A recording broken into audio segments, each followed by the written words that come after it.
How are you guys doing? Today is Wednesday, April 27th, 2022.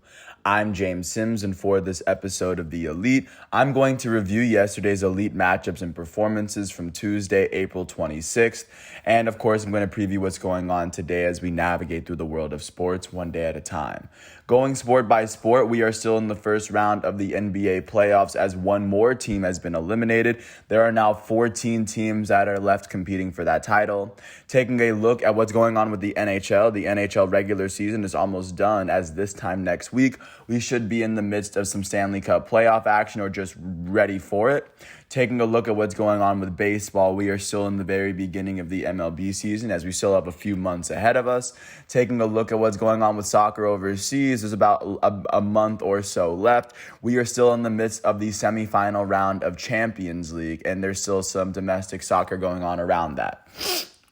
So with that said, I'm going to take a look at what happened in the NBA yesterday, starting off with Game 5 in the Eastern Conference's 1-8 series, as the 1 seed Miami Heat hosted the 8 seed Atlanta Hawks. The Heat came into this matchup leading it 3-1, one game away from clinching the series. This would be after they beat the Hawks by 24 in Game 4. And with a chance to, of course, go on to the next round, the Heat would go on to beat the Hawks 97-94. They won this game by 3 after they outscored the Hawks by 13 in the second quarter. In their final game of the 2021-22 season, the 8 seed Atlanta Hawks were led in scoring by their starting small forward out of Virginia, DeAndre Hunter. He finished with 35 points, 11 rebounds, 2 assists, and 3 steals as he fouled out in 43 minutes. He shot 11 for 21 from the field, 3 for 7 from 3, and he would shoot 10 for 11 from the free throw line. Their starting shooting guard out of Maryland, Kevin Huerter, finished with 12 points and 2 steals in 33 minutes. Their power forward off the bench, Danilo Gallinari, finished with 12 points in 21 minutes. And in his final game of his second All-Star season, the Hawks' elite starting point guard Trae Young would finish with 11 points, 8 rebounds, 6 assists, and 6 turnovers in 41 minutes. He shot 2 for 12 from the field and 7 for 9 from the free throw line. On the winning end of this matchup, the top seed Miami Heat were led in scoring by their starting shooting guard out of Indiana, Victor Oladipo. He finished with 23 points and 3 steals in 36 minutes. He shot 8 for 16 from the field, 3 for 6 from 3, and he would shoot a perfect 4 for 4 from the free throw line. Their starting center out of Kentucky, Bam Adebayo, finished with 20 points and 11 rebounds in 41 minutes. He shot 7 for 11 from the field and 6 for 8 from the free throw line. Their point guard off the bench, Tyler Hero, finished with 16 points and 2 steals in 33 minutes. Their starting shooting guard, Max Strus, finished with 15 points and 2 steals as well as 5 rebounds in 32 minutes. Their small forward off the bench, Caleb Martin, finished with 10 points in 21 minutes. With this win, the 1 seed Miami Heat will advance to the second round of the Eastern Conference playoffs. They will face off against the winner between the 4 seed Philadelphia 76ers and the 5 seed Raptors, as the Sixers currently lead that series 3-2 right now. With this loss, the Atlanta Hawks will finish their season as they finished with a 43-39 regular season record. Not to mention that they did have to win 2 play-in games to make it here. Congratulations to the Hawks for a hard-fought season, as their next game should be coming towards the end of this calendar year. Taking a look at what happened in the second game yesterday, it was Game 5 in the Western Conference's 2-7 series, as the series was actually tied coming into this matchup after the Timberwolves won Game 4 by 1 in front of their home crowd. The Grizzlies would take Game 5 in front of their home crowd. They won it 111-109. They won it by 2 after they had to outscore the Timberwolves by 13 in the fourth quarter to come back and win it. Not to mention that Ja Morant finally was able to land a poster dunk over Malik Beasley, and that picture's all over the internet. On the losing end of this matchup, the 7 seed Minnesota Timberwolves were led in scoring by their elite starting center, this year's 3-point shooting contest winner, Karl Anthony Towns. He would go on to finish with 28 points, 12 rebounds, 3 steals, 2 blocks, and 7 turnovers, as he had 5 fouls in 35 minutes. Karl Anthony Towns shot 7 for 15 from the field, 5 for 7 from 3, and he made all 9 of his free throws. The Wolves' elite starting small forward, Anthony Edwards out of Georgia, finished with 22 points in 35 minutes. He shot 8 for 20 from the field, 3 for 9 from 3, and 3 for 4 from the foul line. The Timberwolves starting point guard out of Ohio State, D'Angelo Russell, finished with 12 points, 8 assists, and 2 steals in 39 minutes. Their power forward off the bench, Taurean Prince, finished with 10 points in 19 minutes. On the winning end of this matchup, the second seed Memphis Grizzlies were led in scoring by their elite starting point guard, John Morant, out of Murray State. He finished with 30 points and 13 rebounds, 9 assists, 3 steals, and 5 turnovers in 45 minutes. He went on to shoot 9 for 22 from the field, 1 for 4 from 3, and 11 for 17 from the free throw line. Their starting shooting guard, Desmond Bane, finished with 25 points, 2 steals, and 3 blocks in 45 minutes. He shot 9 for 20 from the field, 3 for 8 from 3, and he made all 4 of his free throws. Their power forward off the bench, Brandon Clark, finished with 21 points and 15 rebounds in 37 minutes. He shot 9 for 14 from the field. Their starting power forward, Jaren Jackson Jr., finished with 12 points, 5 rebounds, and 2 blocks as he fouled out in 18 minutes. With this win, the 2-seed Memphis Grizzlies now lead this series 3-2 over the 7-seed Minnesota Timberwolves. They are 1 win away from clinching a spot into the next round, as they would have to, with a win here, they would face off against either the Warriors or the Denver Nuggets at this point. And then, of course, with this loss, the Minnesota Timberwolves are trailing the series 3-2. They have to win Game 6 at home, which is on Friday, and then they'd have to win Game 7, which would be back in Memphis, if they want to make it into the next round from here on out, considering they already have 2 wins. And then last but not least, looking at the last Game 5 of the day, looking at the 1-8 series in the West, the 1-seed Phoenix Suns hosted the 8-seed New Orleans Pelicans. This series was tied at 2 coming into this matchup after the Pelicans would beat the Suns by 15 in New Orleans. Game 5 would see the Suns beat the Pelicans by 15 in front of their hometown fans. The Suns won this game 112-97. They would go on to outscore the Pelicans by 12 in the first quarter and virtually carry that momentum through the end of the game. On the losing end of this matchup, the 8-seed Pelicans were led in scoring by their elite starting small forward out of Duke, Brandon Ingram. Brandon Ingram finished with 22 points, 5 rebounds, 5 assists, and 5 turnovers in 41 minutes. He shot 7 for 19 from the field, 1 for 5 from 3, and 7 for 11 from the free throw line. The Pelicans starting shooting guard CJ McCollum finished with 21 points, 8 rebounds, 5 assists, and 2 blocks in 40 minutes. He shot 7 for 22 from the field, and he would shoot 6 for 7 from the free throw line. The Pelicans starting center, Jonas Valanciunas, finished with 17 points and 14 rebounds in 32 minutes. He shot 7 for 11 from the field, and he made all 3 of his free throws. Off the bench, their point guard, Jose Alvarado, finished with 12 points and 2 steals in 20 minutes. On the winning end of this matchup, the hometown top seed Phoenix Suns were led in scoring by their starting small forward out of Villanova, Mikal Bridges. He finished with 31 points, 5 rebounds, 2 assists, and 4 blocks in 47 minutes. He shot 12 for 17 from the field. He made all 4 of his 3-point attempts and made all 3 of his free throws. Their elite starting point guard, Chris Paul, will go on to finish with 22 points, 6 rebounds, 11 assists, and 3 steals in 39 minutes. CP shot 8 for 18 from the field and made all 6 of his free throws.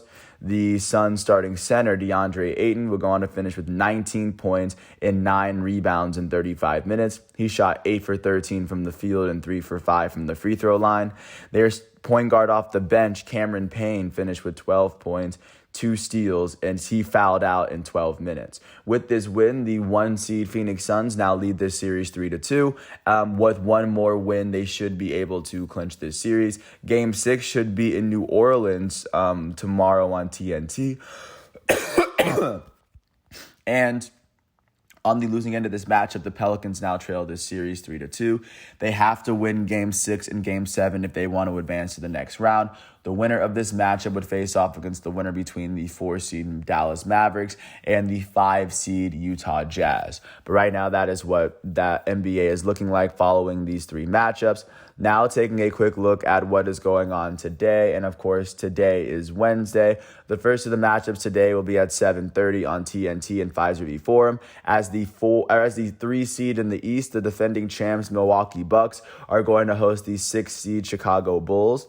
The Bucks lead this series 3-1, as a win here could see them punch their ticket into the next round, where they would face off against the Boston Celtics. The Bulls would have to win games 5, 6, and 7 to make it on to the next round. Taking a look at the second game that's going to be taking place today and the final one, it'll be Game 5 in the Western Conference's 3-6 series, as the 3-seed Golden State Warriors hold a 3-1 series lead over the 6-seed Denver Nuggets. The Warriors won the first 3 games of the series, as the Nuggets would win Game 4 by 5, but their backs are still against the wall. The Nuggets will have to win games 5, 6, and 7 if they want to make it to the next round. The Warriors just have to win one of these next 3 games to punch their ticket so they can face off in the second round. So that's what the NBA is looking like. Taking a look at what's going on in the MLB, starting off in Pittsburgh, the Pirates would host the Milwaukee Brewers.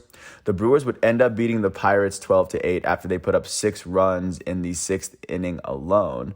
And then on the losing end of this matchup, the hometown Pittsburgh Pirates would be led out by their starting pitcher. Their starting pitcher was Mitch Keller. Keller would allow 4 earned runs off of 5 hits in the 4.2 innings he pitched. He struck out a batter and would walk 2. The loss for the Pirates would be picked up by their first relief pitcher, Aaron Fletcher. Fletcher would allow 3 earned runs off of 3 hits in 0.2 innings. He would strike out 1, and with this loss, he is now 0-1 on the season for the Pirates. In their batting lineup, their designated hitter, Daniel Vogelbach, went 2 for 5 with an RBI and a run. Their third baseman, Ke'Bryan Hayes, went 3 for 3 for an RBI and 2 runs. Their shortstop in this matchup, Kevin Newman, would end up going 2 for 3 with 2 RBIs and a run. On the winning end of this matchup, the Milwaukee Brewers would see their start come from their former All-Star, Brandon Woodruff. Woodruff would allow 4 earned runs off of 7 hits in the 4 innings he pitched. He struck out 6 batters and walked 2. The win for the Brewers would go to their first relief pitcher, Brent Suter. He allowed no earned runs off of 1 hit in the 2 innings he pitched, as he would strike out a batter. With his win, he's 1-0. The save would go to the Brewers' elite closer, Josh Hader. Josh Hader would allow no earned runs, as he would, of course, finish off the 9th inning with a strikeout. This would be his 9th save of the year. In the Brewers' batting lineup, their second baseman, Colton Wong, would end up going 2 for 4 with an RBI and 3 runs. Their shortstop, Willy Adames, would go 4 for 5 with 7 RBIs and 2 runs. He would go on to hit his 3rd and 4th home runs of the season for Milwaukee, as he had a monster game. With those 7 RBIs, he now has 12 on the year. He had a majority of this season's RBIs last night. And then also their first baseman, Rowdy Tellez, would go 2 for 4 with a run. Their catcher, Omar Narvaez, would go 2 for 5 with 2 RBIs and a run. With this win, the Milwaukee Brewers are 11-7. That is the best record in the National League Central. They've won 7 of their last 10 games. They sit a full game ahead of the second-place St. Louis Cardinals within their own division. And with this loss, the Pittsburgh Pirates are now 8-9. That is the 3rd best record in the National League Central. They've lost 5 of their last 10 games. They sit 2.5 games behind the division-leading Milwaukee Brewers at this point in the season. Staying within the NL Central, the Cincinnati Reds would host the San Diego Padres from the National League West. The Padres would beat the Reds 9-6 after they scored 8 runs in the 4th inning alone. And, of course, within that run, they would see, of course, a solo home run they would see a 3-run home run from Eric Hosmer, and then a 3-run triple from Jake Cronenworth, and of course a couple of other scoring plays, one of them being a walk from Ha-Sung Kim. On the losing end of this matchup, the hometown Cincinnati Reds would see the loss be attributed to their starting pitcher, Raver Sanmartin. He would allow 9 earned runs off of 8 hits in the 3 innings he pitched. He struck out 2 batters and would walk 1. With this loss, he's 0-3. In the Reds batting lineup, their center fielder, Nick Senzel, would end up going 2 for 3 with an RBI and 2 runs. He would hit his first home run of the 2022 season. On the winning end of this matchup, the San Diego Padres would see the win go to their starting pitcher, Joe Musgrove. Joe Musgrove would allow 5 runs off of 7 hits in the 6 innings he pitched. He struck out 4 batters and walked 1, and with this win, Joe Musgrove is 3-0 for the Padres. In the Padres batting lineup, their second baseman, Jay Cronenworth, went 2 for 5 with 3 RBIs and a run. Their elite third baseman, Manny Machado, would end up going 2 for 4 with a run. Their first baseman, Eric Hosmer, will go 2 for 3 with 3 RBIs and a run as he hit his first home run of the season. Their right fielder, Will Myers, went 2 for 3 with a run. With this win, the San Diego Padres are now 11-7. That is the third best record in the National League West. They've won 6 of their last 10 games. They sit 2 games behind the division-leading San Francisco Giants. With this loss, the Cincinnati Reds are 3-14. That is the worst record in the National League Central. That is the worst record in the National League, and that's the worst record in all of baseball. They're the only team that's won less than 30% of their games so far. They've lost 9 of their last 10 games. They are currently sitting 7.5 games behind the division-leading Milwaukee Brewers at the moment. And then with taking a look at what happened in Tampa, the Tampa Bay Rays would host the Seattle Mariners. The Mariners would end up beating the Rays 8-4. They would score 7 runs in the 4th inning and then an extra run in the sixth as they scored the first 8 runs of the game. And then on the losing end of this matchup, the hometown Tampa Bay Rays were led out by their starting pitcher, Matt Wisler. Wisler would only pitch 2 innings as he allowed no earned runs and only allowed 2 hits in those 2 innings. He struck out 2 batters. The loss would go to the Rays' to their first relief pitcher, Josh Fleming. He would pitch 2 complete innings as he would allow 7 runs off of 4 hits. He struck out 2 batters and even walked 1. With this loss, he's 2-2. In the Rays batting lineup, their second baseman, Brandon Lau, went 2 for 5 with a run.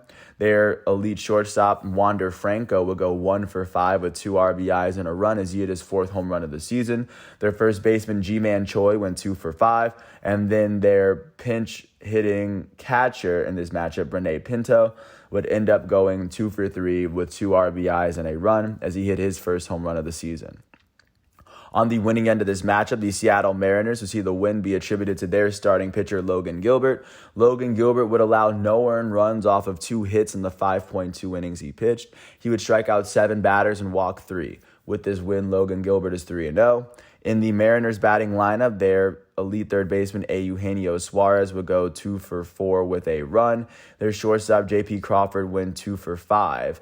And with this win, the Seattle Mariners are now 11-6. That is the best record in the American League West. They've won their last 4 games and they've won 8 of their last 10. They are currently sitting half a game ahead of the second place Los Angeles Angels from within their own division. And right now they are sitting alongside the Yankees for the second best record in the American League behind the Toronto Blue Jays. With this loss, the Tampa Bay Rays are 9-8. That is the third best record in the American League East. They've lost 5 of their last 10 games as they sit 2.5 games behind the division leading and American League leading Toronto Blue Jays.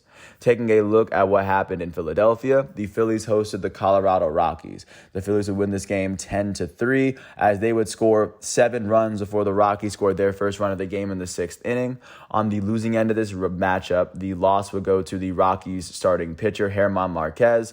Marquez would allow 4 earned runs, 7 runs total off of 7 hits in 3.2 innings pitched. He would strike out a batter and walk 1, and with this loss, Marquez is 0-1 on the 22 season. In the Rockies batting lineup, their designated hitter, Charlie Blackmon, would go 2 for 4 with 2 RBIs and 2 runs. He would hit his 3rd and 4th home runs of the season. Their first baseman, CJ Cron, would go 2 for 3, and then their shortstop in this matchup, Jose Iglesias, would go 2 for 4 with an RBI. On the winning end of this matchup, the hometown Philadelphia Phillies would see the win go to their starting pitcher, Zach Eflin. Eflin would allow 1 earned run off of 2 hits in the 6 innings he pitched. He would strike out 3 batters and walk 1. With this win, Eflin is 1-1 on the season. In the Phillies batting lineup, their elite designated hitter and the reigning National League MVP, Bryce Harper, would go 2 for 4 with a run. Their shortstop, Didi Gregorius, would go 2 for 3 with an RBI and 3 runs. Their center fielder, Odubel Herrera, would go 2 for 4 with 3 RBIs and 2 runs. Herrera would hit his first home run of the 2022 season. With this win, the Philadelphia Phillies are 8-10. They are tied with the defending champs Atlanta Braves for the 3rd best record in the National League East. The Phillies have won their last 2 games and they've won 5 of their last 10. They are sitting 5.5 games behind the division-leading New York Mets. With this loss, the Colorado Rockies are 10-7. That is the 4th best record in the National League West. They've lost their last 2 games and they've lost 5 of their last 10. They are currently sitting 2.5 games behind the division-leading San Francisco Giants at the moment. Jumping out to the nation's capital, the Washington Nationals would host the Miami Marlins. The Marlins would end up beating the Nats 5-2 after they scored their first 3 runs of the game in the 4th inning off of a Joey Wendell home run. On the losing end of this matchup, the hometown Washington Nationals would see the loss go to their starting pitcher Josiah Gray. Josiah Gray would allow 4 earned runs off of 7 hits in 5.2 innings pitched. He would strike out 10 batters and walk 3 before he was pulled in the 6th. With this loss, Josiah Gray is 2-2. In the Nationals batting lineup, their catcher, Keibert Ruiz, would end up going 2 for 4. He was the only Nationals player with more than 1 hit. On the winning end of this matchup, the Miami Marlins would be led out by their starting pitcher, Sandy Alcantara. He allowed 1 earned run off of 6 hits in the 6 innings he pitched. He would strike out 5 batters and walk 3 on the day. With this win, Alcantara is 2-0. The save would go to the Marlins closer, Anthony Bender. Bender allowed no earned runs in the 9th inning. This would be his 3rd save of the year. In the Marlins batting lineup, their designated hitter, Garrett Cooper, would end up going 2 for 4 with 2 runs. Their shortstop, Joey Wendell, went 2 for 3 with 3 RBIs and 2 runs as Wendell hit his first home run of the year. With this win, the Miami Marlins are now 8-8. That is the 2nd best record in the National League East. They've now won their last 3 games. They are tied with the Mets for the 2nd longest active winning streak in the National League. They've won 6 of their last 10 games. They are now sitting 4.5 games behind the division-leading New York Mets. With this loss, the Washington Nationals are 6-13. That is the worst record in the National League East. That is the 2nd worst record in the National League.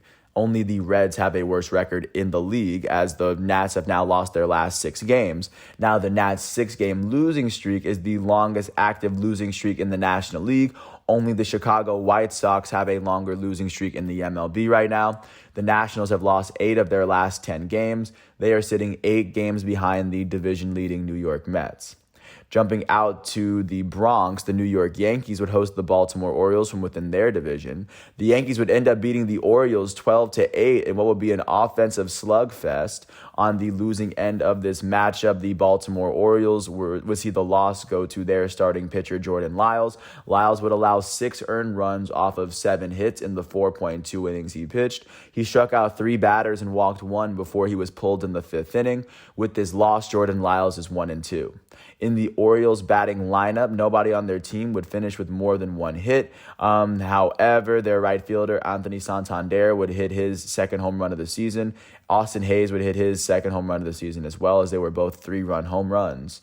On the winning end of this matchup, the hometown New York Yankees would see the win go to their starting pitcher, Luis Severino. He allowed 4 earned runs off of 3 hits in the 6 innings he pitched.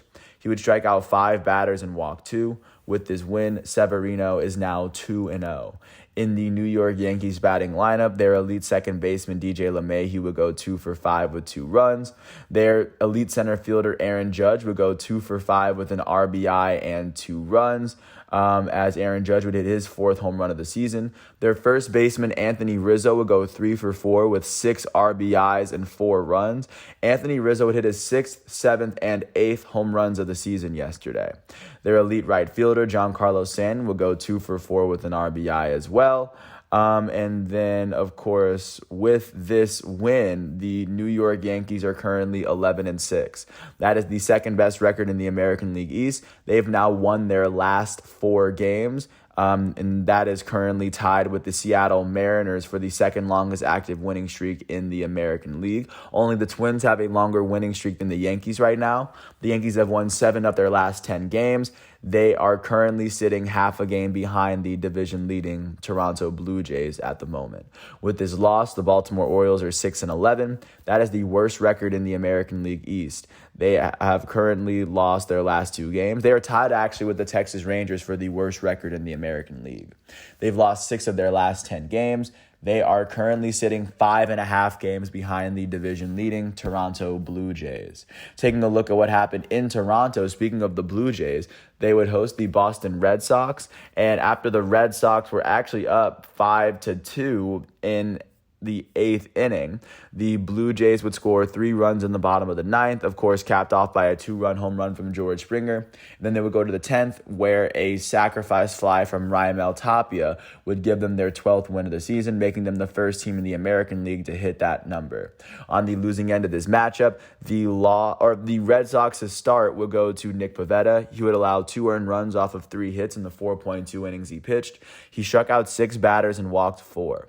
The loss would go to the Red Sox setup relief pitcher, Matt Barnes. Barnes would allow no earned runs off of 1 hit as he pitched .2 innings, as he would start off the 9th inning but then get pulled.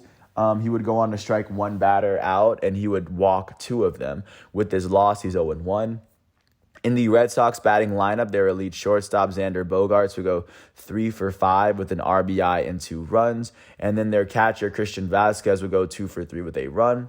On the winning end of this matchup, the hometown Toronto Blue Jays would be led out by their starting pitcher, Kevin Gausman. He allowed 1 run off of 4 hits in the 6 innings he pitched. He would strike out 9 batters. The win will go to the Blue Jays closer, Jordan Romano. Romano allowed no earned runs in the 10th inning as he struck out a batter. With this win, he's 1-1. In the Blue Jays batting lineup, their right fielder, George Springer, went 2 for 5 with 3 RBIs and a run. He hit his 4th home run of the season. Their second baseman, Santiago Espinal, went 3 for 3 with 2 RBIs and a run. With this win, the Toronto Blue Jays are now 12-6. That is currently the best record in the American League East and the best record in the American League.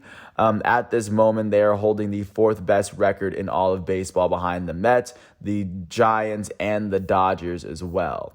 The Blue Jays are sitting half a game ahead of the second-place New York Yankees within their division. And with this loss, the Boston Red Sox are 7-11. That is the 4th best record in the American League East. They've now lost their last 4 games. That is the 3rd longest active losing streak in the American League. They've lost 7 of their last 10 games, and they are currently trailing the division-leading Toronto Blue Jays by 5 games right now.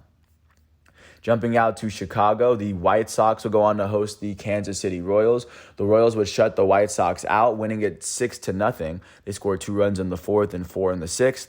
On the losing end of this matchup, the hometown Chicago White Sox will see the loss go to their starting pitcher, the former Gold Glove winner Dallas Keuchel. Keuchel would allow 2 runs off of 2 hits in the 4 innings he pitched. He would strike out 2 batters and then walk 5. With this loss, Dallas Keuchel is 1-2. In the White Sox batting lineup, their third baseman, Jake Burger, would end up going 2 for 4. He was the only player with a multi-hit game. On the winning end of this matchup, the Kansas City Royals would see the win go to their starting pitcher, Daniel Lynch.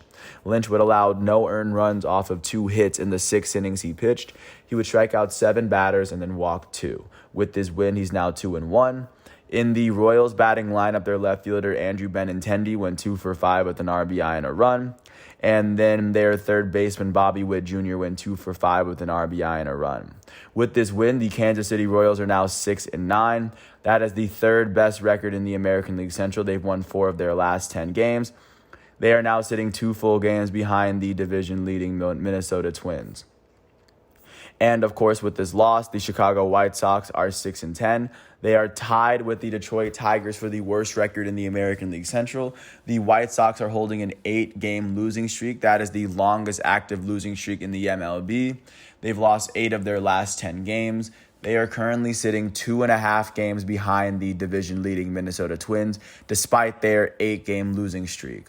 Taking a look at what happened in Atlanta, the defending World Series champs Atlanta Braves will go on to host the Chicago Cubs. The Braves would go on to break a 1-1 tie with the Cubs in the 5th with a Travis Demeritte home run to go, of course, walk away with this win, their 8th of the year. They would go on to win it 3-1. On the losing end of this matchup, the Chicago Cubs would see the loss go to their starting pitcher, Marcus Stroman. Marcus Stroman would go on to allow 3 runs off of 6 hits in 6 innings pitched. He struck out 3 batters, and with this loss, he is now 0-3 on the 22 season. And nobody in the Cubs lineup would have more than 1 hit, as that would be attributed to great pitching from Atlanta.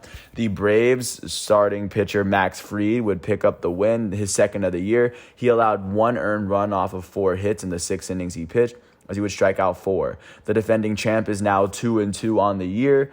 And the save would end up going to the Braves' new closer from the Dodgers, former champ with LA, Kenley Jansen. He would allow no earned runs in the ninth inning as he struck out 2 batters. This would be Kenley Jansen's 5th save of the 2022 season.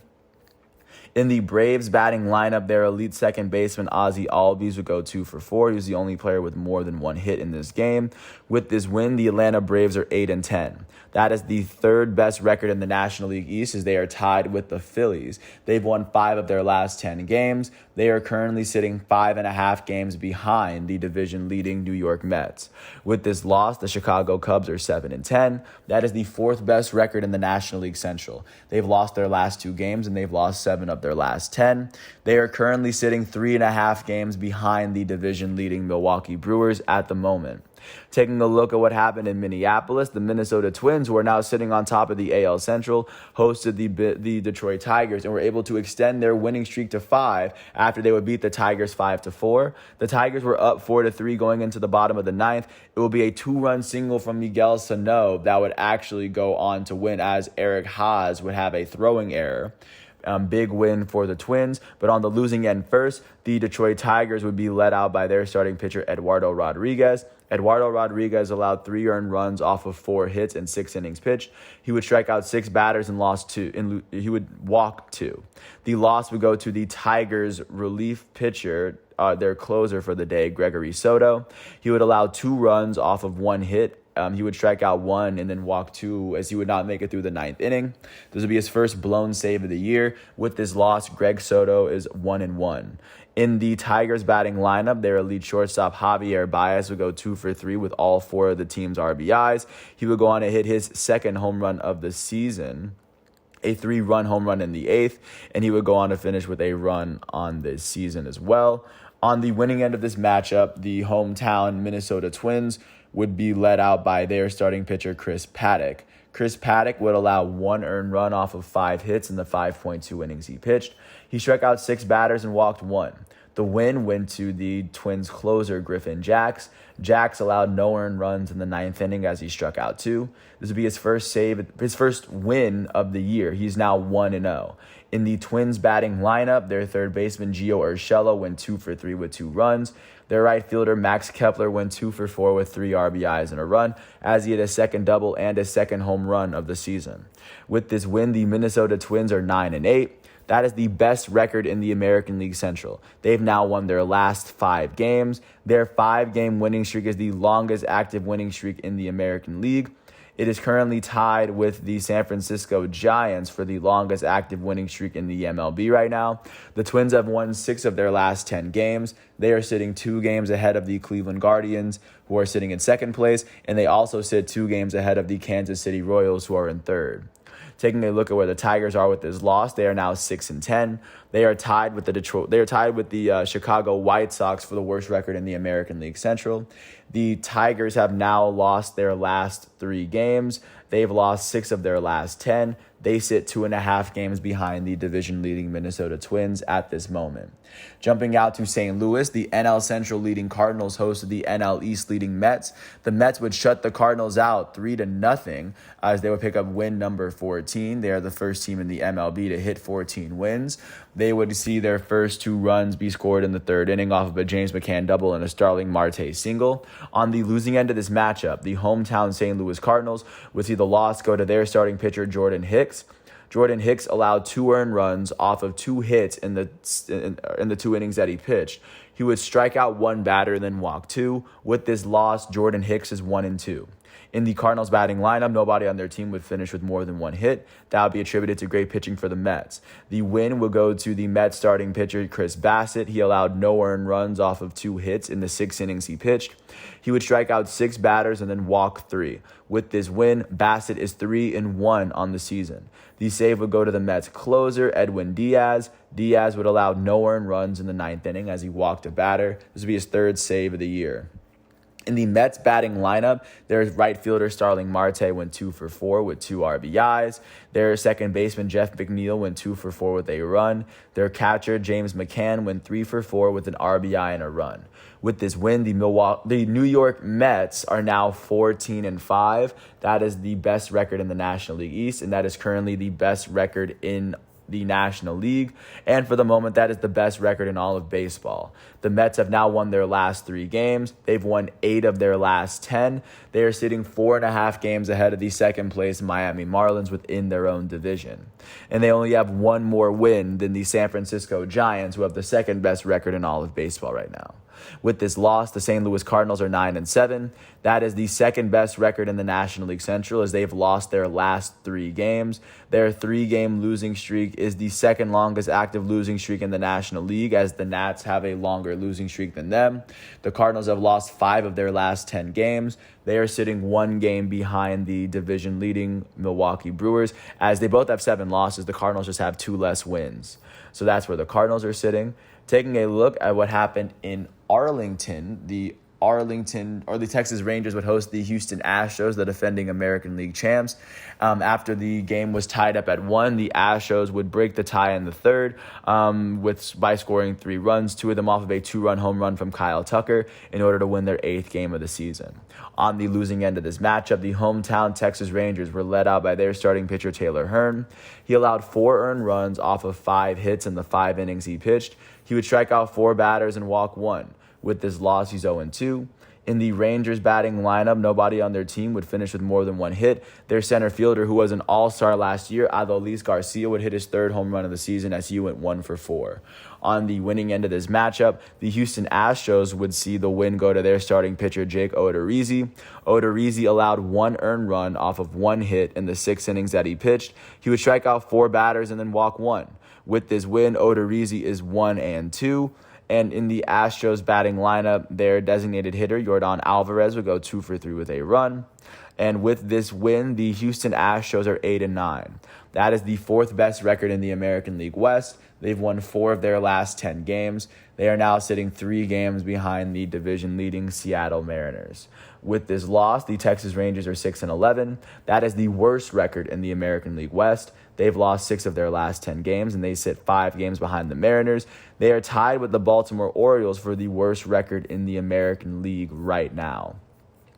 Jumping out to Anaheim, the Los Angeles Angels hosted the Cleveland Guardians. The Angels would beat the Guardians 4-1 after scoring all 4 of their runs in the first 5 innings of the game before the Guardians would even really get a chance to score, as 3 of their 4 RBIs would, of course, come from their big fish in the middle of their outfield. On the losing end of their matchup, the Cleveland Guardians would see the loss go to their starting pitcher, Tristan McKenzie. McKenzie would go on to allow 4 earned runs off of 7 hits in the 5.2 innings he pitched. He would strike out 6 batters. With this loss, he's 0-2. In the Guardians batting lineup, their center fielder, Miles Straw, went 2 for 4, and as he would pick up a run. The win for the game would go to the Los Angeles Angels starting pitcher Patrick Sandoval. Patrick Sandoval would allow no earned runs off of 2 hits in the 7 innings he pitched. He would strike out 9 batters and only walk 1. With this win, he's now 1-0 on the 22 season. The save would go to the Angels' former All-Star closer, Raisel Iglesias. He would allow no earned runs in the .2 innings he pitched, as he would just finish the 9th inning with 2 strikeouts. He would pick up his 4th save of the year. In the Angels batting lineup, their goated center fielder, Mike Trout, would go 2 for 3 with 3 RBIs and a run. He would go on to hit his 4th double and his 5th home run of the season. Their elite third baseman, Anthony Rendon, will go 2 for 4 with a run. With this win, the Los Angeles Angels are 11-7. That is the 2nd best record in the American League West. They've now won their last 3 games, and they've won 7 of their last 10. They are currently sitting half a game behind the division-leading Seattle Mariners right now. With this loss, the Cleveland Guardians are 7-10. That is the 2nd best record in the American League Central, even though they've lost their last 5 games. Their 5-game losing streak is the 2nd longest active losing streak in the American League, as the White Sox have a longer losing streak. The Guardians have lost 7 of their last 10 games. They are sitting 2 full games behind the division-leading Minnesota Twins. And then, of course, that is what's going on there. Taking a look at what happened in Phoenix, the Arizona Diamondbacks host the LA Dodgers. The Dodgers went in with the best record win percentage-wise in the MLB. They no longer have it. The Diamondbacks beat the Dodgers 5-3. The score was tied at 3 after the Dodgers scored the first 3 runs of the game. The Diamondbacks evened it up in the 3rd, and then they would run away with it in the 8th off of a 2-run home run from David Peralta. On the losing end of this matchup, the Los Angeles Dodgers were led out by their starting pitcher, Tony Gonsolin. He allowed 3 runs off of 3 hits in the 4 innings that he pitched. He struck out 5 batters, and he would go on to only walk 1 on the day. The loss would go to the Dodgers closer, Brusdar Graterol. He allowed 2 earned runs off of 1 hit in the 8th inning, and he would go on to strike out 1, and he would walk 1 on the day. With this loss, Graterol is 0-1. In the Dodgers batting lineup, their only player with more than 1 hit was their left fielder, Chris Taylor. He went 2 for 4. On the winning end of this matchup, the hometown Arizona Diamondbacks were led out by their starting pitcher, Zach Davies. Zach Davies allowed 3 earned runs off of 4 hits in the 4 innings he pitched. He struck out 3 batters and walked 4. The win would go to the Diamondbacks' setup relief pitcher, Ian Kennedy. He allowed no earned runs off of 1 hit in the 8th inning as he would strike out a batter and he would walk 1. With this win, he's now 1-1. The save would end up going to the Diamondbacks closer, Mark Melancon. He allowed no earned runs in the 9th inning as he would pick up his 3rd save of the year. In the Diamondbacks batting lineup, their left fielder, David Peralta, would go 2 for 4 with 2 RBIs and a run. He would go on to hit his 2nd home run of the season. With this win, the Diamondbacks are now 7-11. That is the worst record in the National League West. They've won 4 of their last 10 games. They are currently sitting 6 games behind the division-leading San Francisco Giants. On the losing end of this matchup, the LA Dodgers are now 12-5. That is the 2nd best record in the National League West. They've now lost 3 of their last 10 games, and they now sit half a game behind the division-leading San Francisco Giants. And that is where they're sitting, as they are holding the 3rd best record in the National League behind the Mets and the Giants. They also hold the 3rd best record in baseball, as they have a better record than every other team they have a better record than every team in the American League right now. But last but not least, taking a look at the team that now holds the best record in that division, the San Francisco Giants would host the Oakland Athletics in the Battle of the Bay, and in the San Francisco Bay Derby, the San Francisco Giants would beat the Oakland Athletics 8-2. They would go on to score 5 of their runs in the first 3 innings of the game, as the A's really didn't have a chance this game. On the losing end of this matchup, the Athletics would see the loss go to their starting pitcher, Dalton Jeffries. Dalton Jeffries allowed 5 earned runs off of 4 hits in the 4 innings that he pitched. With this loss, he's now 1-3, as he struck out 3 batters and walked 2. In the Athletics batting lineup, their 3rd baseman here, Sheldon Neuse, would end up going 2 for 4 with an RBI, and he was the only player on the team with more than 1 hit. On the winning end of this matchup, the hometown San Francisco Giants saw the win go to their starting pitcher, Carlos Rodon.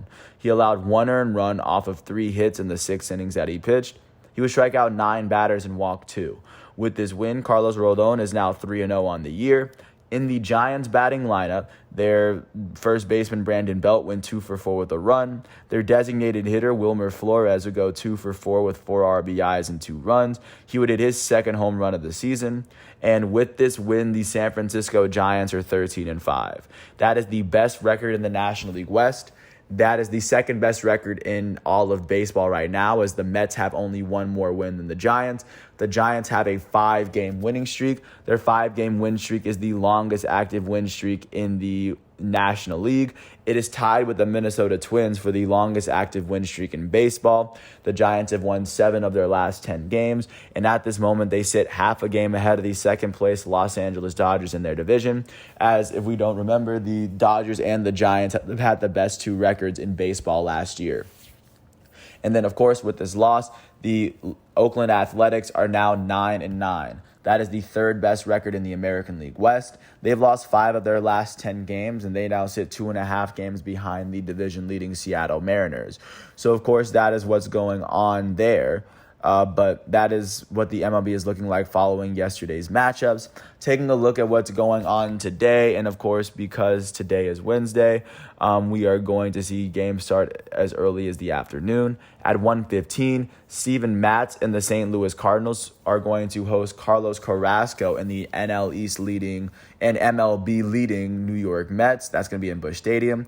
At 2:10 in Chicago, Dylan Cease and the Chicago White Sox are going to host Zach Greinke and the Kansas City Royals. At 3:40 in Phoenix, the Arizona Diamondbacks, led by Zach Gallen, are going to host Julio Urias in the Los Angeles Dodgers. At 6:35 the Pittsburgh Pirates, led by Bryce Wilson, are going to host Aaron Ashby in the Milwaukee Brewers. At 6:40, a Great American Ballpark in Cincinnati, Vladimir Gutierrez and the Cincinnati Reds are going to host Mackenzie Gore in the San Diego Padres. At 6:40, Drew Rasmussen and the Tampa Bay Rays are going to host Marco Gonzalez in the AL West leading Seattle Mariners. At 6:45, Ranger Suarez and the Philadelphia Phillies are going to host Ryan Feltner in the Colorado Rockies. At 7:05 in Yankee Stadium, Jordan Montgomery and the New York Yankees are going to host Tyler Wells and the Baltimore Orioles. At the same time, at 7:05, Eric Fetty and the Washington Nationals are going to host Pablo Lopez and the Miami Marlins. At 7:07, Ross Stripling and the Toronto Blue Jays are going to host Michael Wacha and the Boston Red Sox. At 7:20 in Truist Park, Charlie Morton and the defending champs Atlanta Braves are going to host Mark Leiter Jr. and the Chicago Cubs. At 7:40, Joe Ryan and the Minnesota Twins are going to host Michael Pineda and the Detroit Tigers. At 8:05 on ESPN Plus, Glenn Otto and the Texas Rangers are going to host Christian Javier and the Houston Astros. At 9:38, the Los Angeles Angels, led by their elite starting pitcher, the reigning American League MVP Shohei Ohtani, are going to host Zach Plesac and the Cleveland Guardians. Last but not least, at 9:45, it is the next installment of the Battle of the Bay. Sam Long and the San Francisco Giants are going to host Paul Blackburn in the Oakland Athletics. Taking a look now at what's going on with soccer as we take a look at what's going on outside the country. The big matchup from yesterday was the Champions League semifinals matchup of the first leg of the first matchup between Manchester City and Real Madrid. Coming into this matchup, just to give you a really quick gloss over, Man City ended up beating Atletico Madrid 1-0 on aggregates to make it here. Real Madrid ended up beating Chelsea, the defending Champions League winners, 5-4 in the quarterfinal round. In leg one of this matchup, Man City would get the leg up on Real Madrid as they won this first matchup 4-3 in Manchester. First goal of the game will come in the second minute from Kevin De Bruyne, as I believe he scored the fastest goal in Champions League semifinal history. Their second goal will come from their Brazilian striker Gabriel Jesus to go up 2-0. Real Madrid would score their first goal of the game off of the foot of their elite French striker Karim Benzema, as they were trailing 2-1 at that point. Man City would jump up to a 3-1 lead in the 53rd minute thanks to a goal from their English midfielder Phil Foden. Real Madrid would shorten their deficit back to 1 with a 55th minute goal from Vinicius Jr. about 2 minutes later. A very great, iconic goal beginning to end. Man City would jump back up 2 goals with a goal from Bernardo Silva in the 74th minute. And then Real Madrid would end this game with a penalty kick goal from Karim Benzema. Manchester City holds a 4-3 aggregate lead as the next matchup will be held in Madrid. And that should be a week from today, as that is how both of these teams are going to enter this weekend. And they still have a soccer match, I believe, in between these semifinal matchups. But that was the big game from yesterday. And of course, looking at what's going on today, the big matchup is going to be the first leg of Liverpool versus Villarreal. Taking a quick look at how Liverpool and Villarreal would get here. Liverpool made it here after beating Benfica, the Portuguese Giants, 6-4 in the quarterfinal round of Champions League. And then looking at those games itself, Liverpool won that first game in Benfica 3-1, and they would draw their second matchup 3-3. That's how they got through on aggregates. And then looking at how Villarreal made it, Villarreal would end up beating the German Giants Bayern Munich, as they would win the first leg 1-0, as in the second leg would be tied at 1-1. So Villarreal would advance past Bayern 2-1 on aggregates. The first leg will be today, and the second leg of this matchup is going to be next Tuesday, as this matchup will determine the first of the two teams that is going to the Champions League final. Taking a look at what's going on outside of that, there is some Italian soccer going on, as Inter Milan, who is fighting for the top seed in Serie A, has to win versus Bologna. A win here would, of course, return them back at the top right above AC Milan, because AC Milan won their last game. They put the pressure on Inter as they are going to face off against the 13th best team in Italy. But that is all that I have for you today. Once all today's exhibitions and matchups are done, I will come back to you tomorrow on Thursday, April 28th.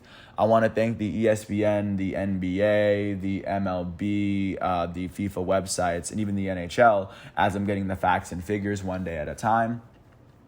And I want to apologize for all the names that I butchered. I eventually plan on getting them all right. But I do want to thank everyone for being a part of this journey, and I do hope all is well. And I will catch you with more tomorrow. I hope all is well. Thanks for listening to my piece, and peace out. I'm James Sims, and this is The Elite, a project that I've literally been working on since right before I was a senior in college. Thanks for listening, and I'll catch you with another one tomorrow.